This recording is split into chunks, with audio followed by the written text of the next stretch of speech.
Assalamualaikum warahmatullahi wabarakatuh. Nama saya Dian Handayani, mahasiswa Pascasarjana STIA Banten.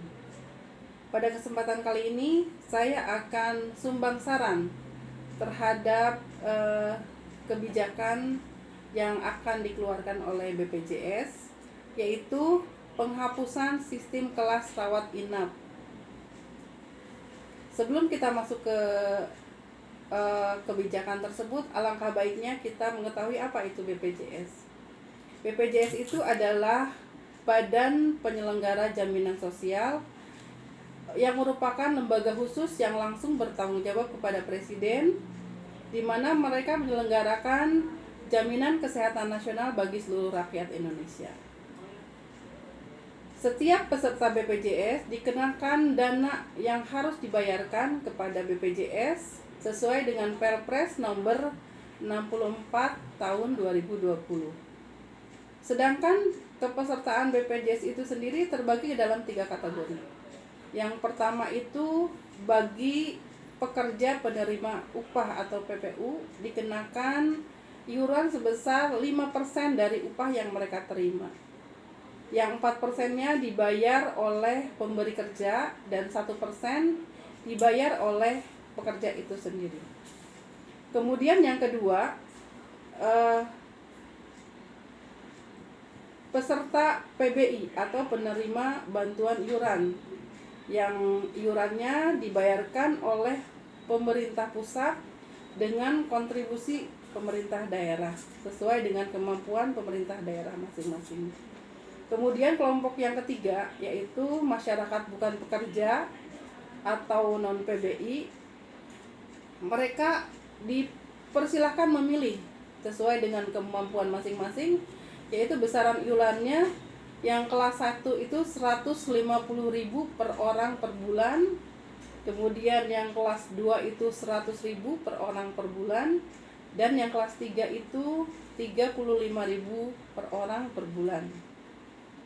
Sebetulnya yang kelas 3 itu mereka dikenakan iuran 42.000 per orang per bulan, tapi yang 7.000-nya disubsidi oleh pemerintah. Nah, yang menjadi pro kontra di masyarakat terhadap kebijakan penghapusan sistem kelas rawat inap ini, yang pertama ada kelompok yang pro itu mereka beranggapan bahwa semua peserta BPJS berhak mendapat hak yang sama dalam rawat inap dengan fasilitas yang sama dan lain sebagainya. Kemudian yang kontra, mereka berpikir dengan penerapan yang kelas yang sama nantinya akan dikenakan iuran tunggal.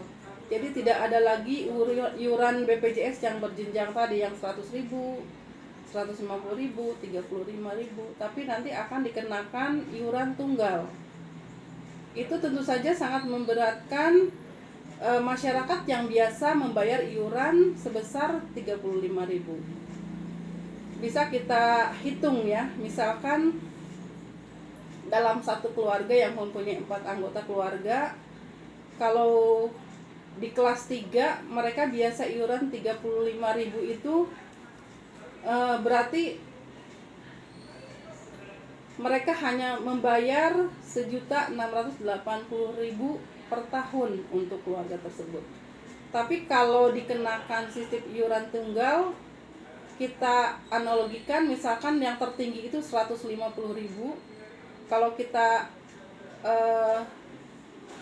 misalkan iurannya itu menjadi setengahnya, menjadi 75.000, maka yang harus dibayar oleh keluarga itu adalah 1.680.000 itu bisa membengkak menjadi lebih gitu, karena mereka membayar 75.000 per orang per bulan, dikali 12 bulan, dikali 4 orang misalkan anggota keluarganya, itu bisa mencapai 3.600.000 per tahun.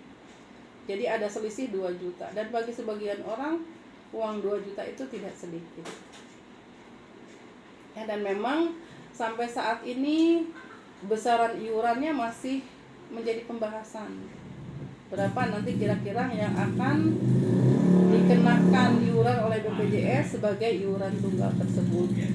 Kemudian dari segi fasilitas juga ya, biasanya kalau kepesertaan kelas 1 itu mereka di ruangan yang memiliki tempat tidur 1 sampai 2 tempat tidur per kamar. Itu untuk hak kelas 1. Kemudian yang kelas 2 itu biasanya 3 sampai 5 tempat tidur.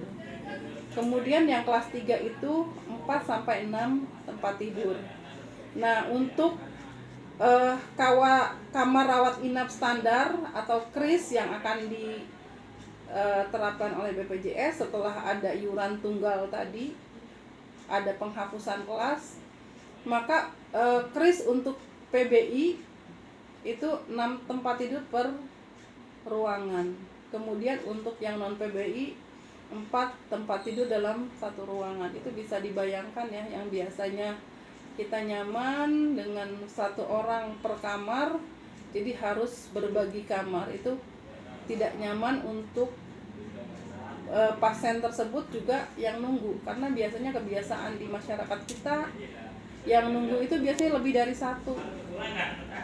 Dan kalau misalkan menggunakan kamar yang sama 4 orang, bisa dibayangkan 4 orang kali 3 aja udah ramai sekali ruangan tersebut. Mungkin itu yang bisa saya soroti ya. Kalau untuk saya pribadi, saya berkeberatan kalau nanti kamar BPJS itu distandarkan dengan 1 iuran tunggal, karena bagaimanapun penduduk Indonesia masih sangat jauh ya. Ada yang memang mereka ada yang di bawah kemampuannya dan ada yang di atas, dan itu kita tidak bisa menutup mata untuk menyamaratakan iuran BPJS menjadi iuran tunggal. Mungkin itu saja sumbang saran dari saya, semoga bermanfaat untuk masyarakat. Terima kasih. Wassalamualaikum warahmatullahi wabarakatuh.